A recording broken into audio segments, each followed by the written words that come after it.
Hello students, 6.2 exercise करने से पहले हमें एक ये थ्योरम करनी है जिसका नाम है आधारभूत समानुपातिक प्रमेय। प्रमेय मीन्स थ्योरम। आधारभूत समानुपातिक प्रमेय का जो स्टेटमेंट है वो क्या है, पहले वो पढ़ेंगे कि इस स्टेटमेंट के इस थ्योरम के हिसाब से, इस प्रमेय के हिसाब से, यदि किसी त्रिभुज की एक भुजा के समांतर अन्य दो भुजाओं को भिन्न भिन्न बिंदुओं पर प्रतिच्छेद करने के लिए एक रेखा खींची जाए तो ये अन्य दो भुजाएं एक ही अनुपात में विभाजित हो जाती हैं।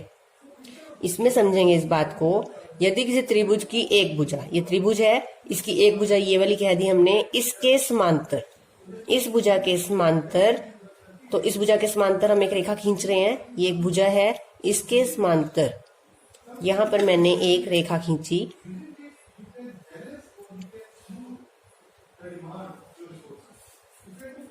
दो भुजाओं को भिन्न भिन्न बिंदुओं पर प्रतिच्छेद कर रही है। ये दो भुजाएं जो ये वाली हैं, एक भुजा के तो समांतर है, दो भुजाओं को प्रतिच्छेद कर रही है भिन्न भिन्न बिंदुओं पर। ये बिंदु है डी, ये बिंदु ई ले लिया हमने, त्रिभुज का नाम कह दिया हमने ABC। आगे देखेंगे तो ये अन्य दो भुजाएं, ये जो दो अन्य भुजाएं हैं, एक ही अनुपात में विभाजित हो जाती हैं। एक ही अनुपात में विभाजित का मतलब क्या है कि जो इस भुजा के दो टुकड़े हैं, ये जो भुजा है AB, इसके दो टुकड़े हो गए, इसके काटने से पहला टुकड़ा है AD, दूसरा टुकड़ा है DB।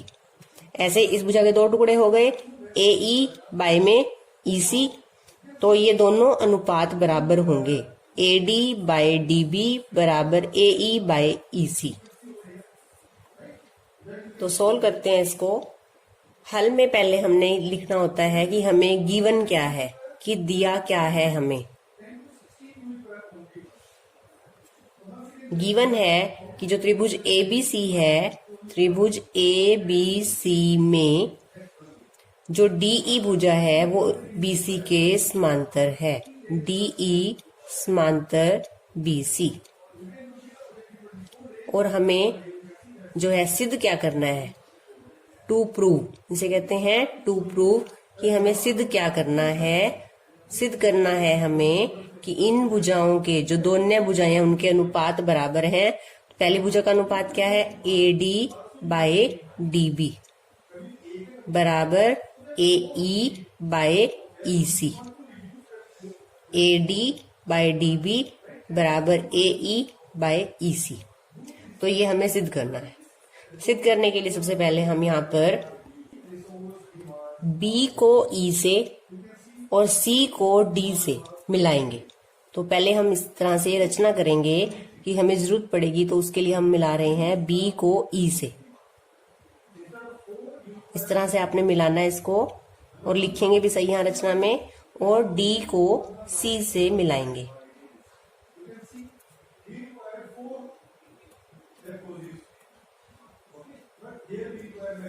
और D बिंदु से AE पर लंब खींचना है आपने, इस तरह से। बस स्केल का यूज करके हम यहाँ पर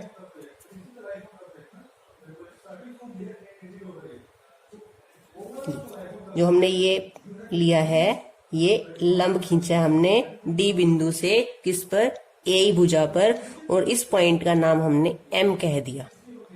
इसी तरह से E बिंदु से AD पर एक लंब खींचेंगे,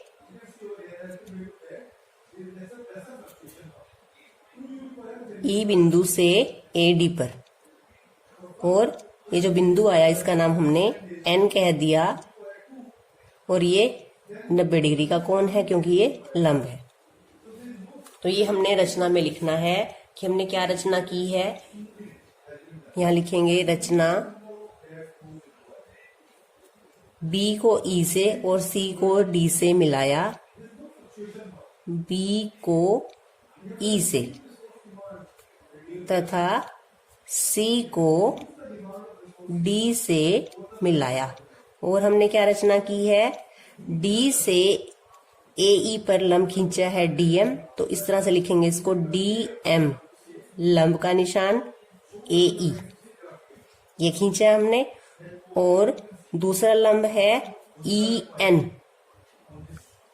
लंब कौन सी भुजा पर? AD पर, ये हमने खींचा है। तो ये हमने रचना में जो किया है वो हमने यहाँ लिख दिया। B को E से, C को D से मिलाया और DM लंब खींचा है AE पर और EN लंब खींचा है AD पर। अब जो हमने सिद्ध करना है उसकी LHS देखेंगे। LHS में हमारे पास AD/DB है। अब सबसे पहले आप AD को देखो।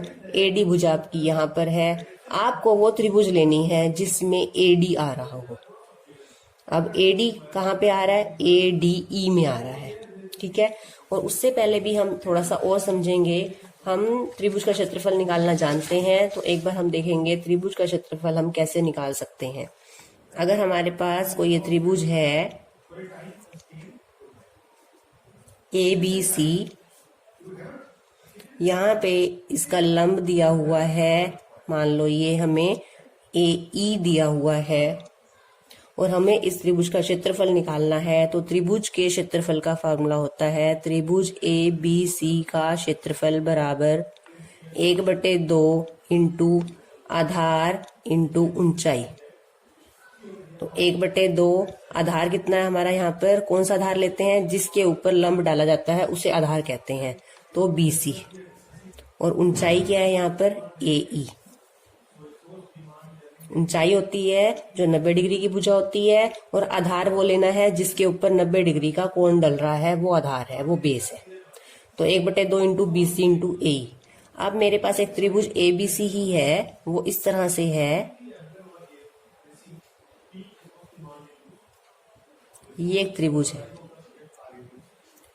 अब इस त्रिभुज में अगर मुझे यहाँ से A, ये B, ये C है और अगर मैं चाहती हूँ कि A से मैं सामने वाली भुजा पर लंब डालूं, तो अब A से लंब कैसे डलेगा? वो तो ऐसे डलेगा। तो ये है ऐसे ही। इसको आगे बढ़ाएंगे, ये E बिंदु पर काट रहा है मान लो, तो AE जो है वो लंब है और किस पर है? BC भुजा पर ही है, क्योंकि BC से हमने A की ऊंचाई मापनी है, तो ऊंचाई तो हम ऐसे सीधा ही मापेंगे। और अब मुझे अगर त्रिभुज का क्षेत्रफल निकालना है, त्रिभुज ABC का क्षेत्रफल बराबर 1/2 इंटू आधार। आधार तो वही है BC और BC की ऊंचाई क्या है? वही AE। लेकिन इस बार जो त्रिभुज की जो ऊंचाई हमें दिख रही है वो त्रिभुज से बाहर है, वो त्रिभुज से बाहर है, त्रिभुज के अंदर नहीं आ सकती, क्योंकि जब हम 90 डिग्री का कोण बनाएंगे यहाँ पर, तो 90 डिग्री का कोण जो है यहाँ से इस भुजा के त्रिभुज के बाहर बनेगा।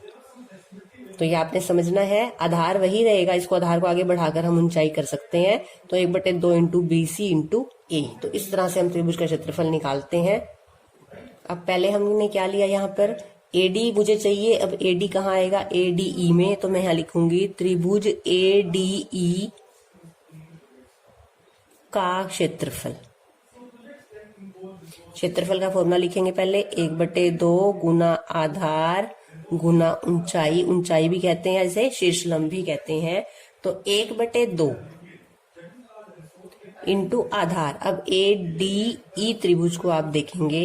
अब ADE त्रिभुज में मुझे AD चाहिए, यानी आधार मुझे AD ही लेना है और ऊंचाई। अब AD जो बेस है, इसके ऊपर 90 डिग्री की भुजा कौन सी है? EN। तो ऊंचाई क्या होगी इसकी? EN। फिर से ध्यान से देख लेंगे। मुझे क्योंकि सिद्ध करने के लिए AD चाहिए, तो मैंने आधार तो AD लिया इस त्रिभुज का, और ऊंचाई AD की कौन सी होगी? अभी हमने किया था कि आधार वो होता है जिसके ऊपर 90 डिग्री की भुजा डल रही होती है, और जो 90 डिग्री की भुजा है वो ऊंचाई है। तो EN इसकी ऊंचाई है। तो ये तो हो गया 1/2 गुना AD गुना EN, ADE का क्षेत्रफल। इसको हम समीकरण नंबर 1 नाम दे देते हैं। अभी अब जो सिद्ध कर रहे हैं उसमें AD के बारे में क्या है? DB। ये DB किस में आ रहा है वो देख लो। अब DB कौन सी त्रिभुज में आ रहा है? वो आ रहा है DBE में। तो यहाँ लिखेंगे त्रिभुज DBE का क्षेत्रफल। DBE का क्षेत्रफल फॉर्मूला तो वही रहेगा, 1/2 गुना आधार गुना ऊंचाई। अब समझेंगे इसका क्षेत्रफल कैसे निकालेंगे। 1/2 गुना आधार क्या है? DB गुना, अब DB भी जो त्रिभुज आप ध्यान से देखो उस तरह की बन रही है जिसका जो हम E से लंब डाल रहे हैं तो वो त्रिभुज के बाहर जा रहा है।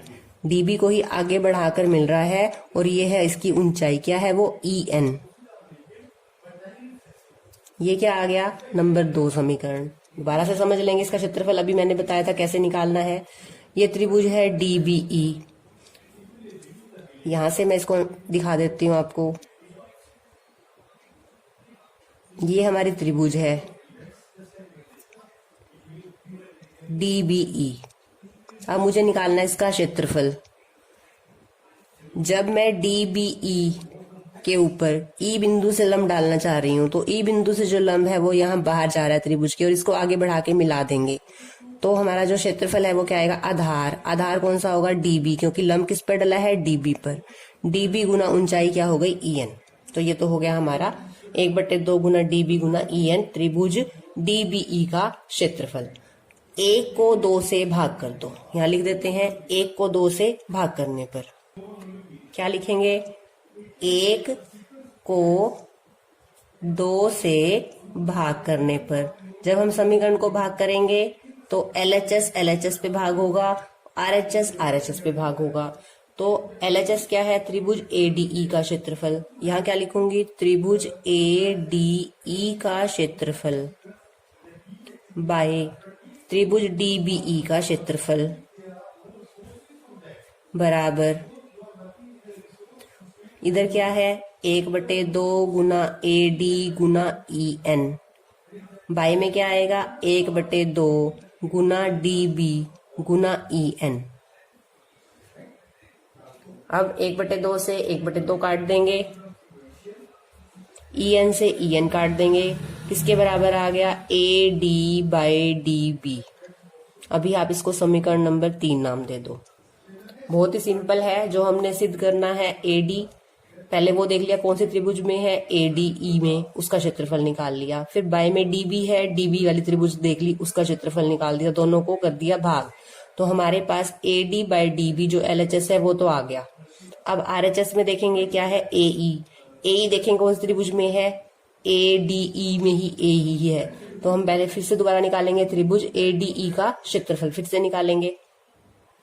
क्या लिख रही हूं मैं फिर से यहाँ पर, त्रिभुज ADE का क्षेत्रफल निकाल चुके हैं हम, उसे नहीं देखना हमने, एक बार फिर से त्रिभुज को देखेंगे, क्योंकि मुझे क्या चाहिए, अब जो सिद्ध करना है उसमें AE चाहिए। AE आधार लेना है आपकी बार, तो 1/2 गुना आधार गुना ऊंचाई। अगर मैं अब की बार AE को आधार कह दूं तो 1/2 गुना आधार लिया मैंने AE। आकृति में ध्यान से देखेंगे, अगर मैं आधार AE को कहती हूँ तो ऊंचाई कौन सी लेनी है, जो इस AE के ऊपर लंब डल रहा है, DM। तो यहाँ क्या लिखूंगी, 1/2 गुना AE गुना में DM। इसको कह दो समीकरण नंबर 4। क्षेत्रफल निकाल लिया। अब जो इसके बाय में है वो क्या है, EC।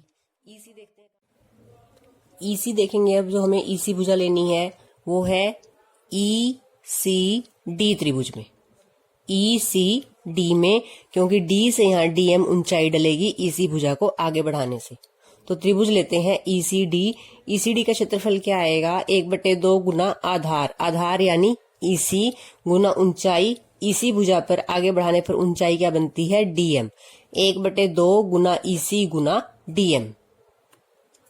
तो 1/2 गुना आधार गुना ऊंचाई, क्या लिखेंगे यहाँ पर, 1/2 गुना EC गुना DM। और ये हमारा समीकरण नंबर आ जाएगा 5। उसी तरह से 4 को 5 से भाग करेंगे, यहाँ लिखेंगे 4 को 5 से भाग करने पर, 4 को 5 से भाग करेंगे, 4 था हमारा त्रिभुज ADE का क्षेत्रफल, बाय में आ जाएगा 5, जैसे ही त्रिभुज ECD का क्षेत्रफल।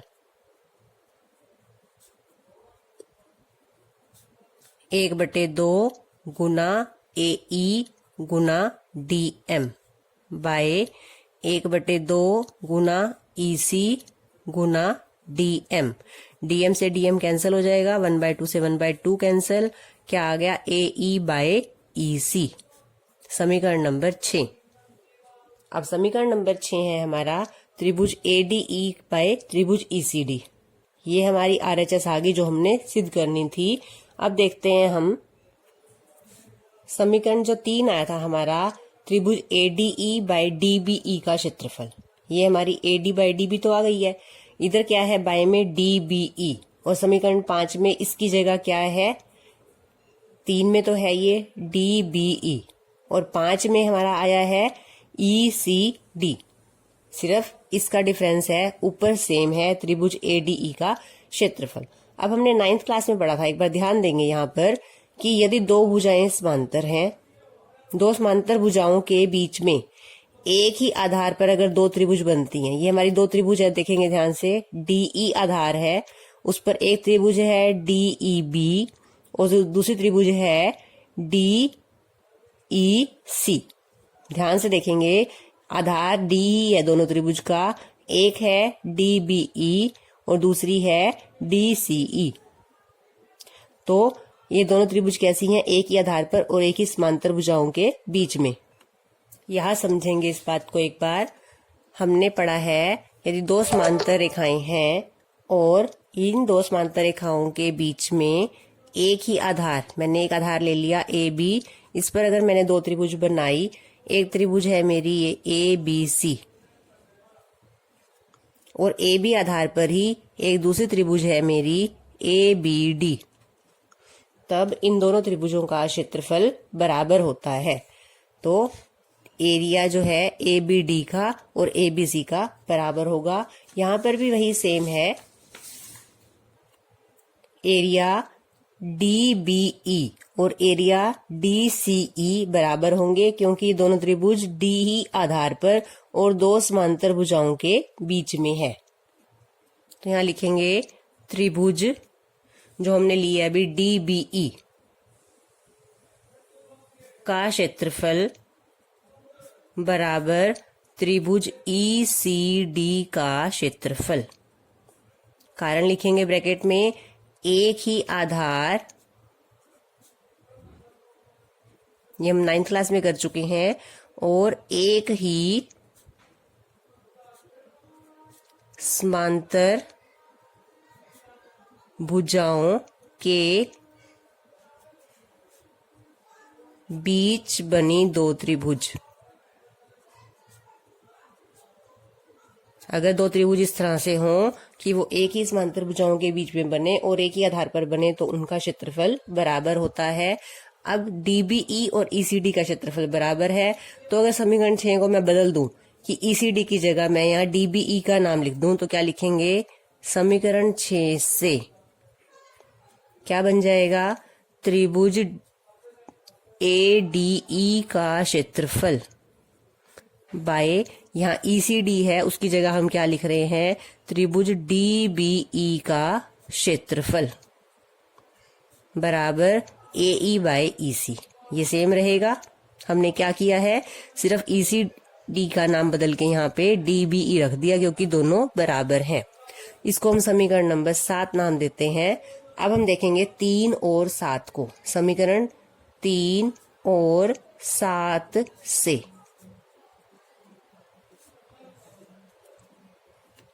समीकरण 3 में है त्रिभुज ADE बाय DBE, और समीकरण 5 में भी क्या है, ADE बाय DBE। अगर LHS बराबर हो तो RHS भी क्या होते हैं, बराबर। तो उसका LHS है समीकरण 3 का AD बाय DB बराबर क्या आ जाएगा, AE बाय EC। और यही हमने सिद्ध करना था। तो ये हमारी आधारभूत समानुपातिक प्रमेय सिद्ध होती है।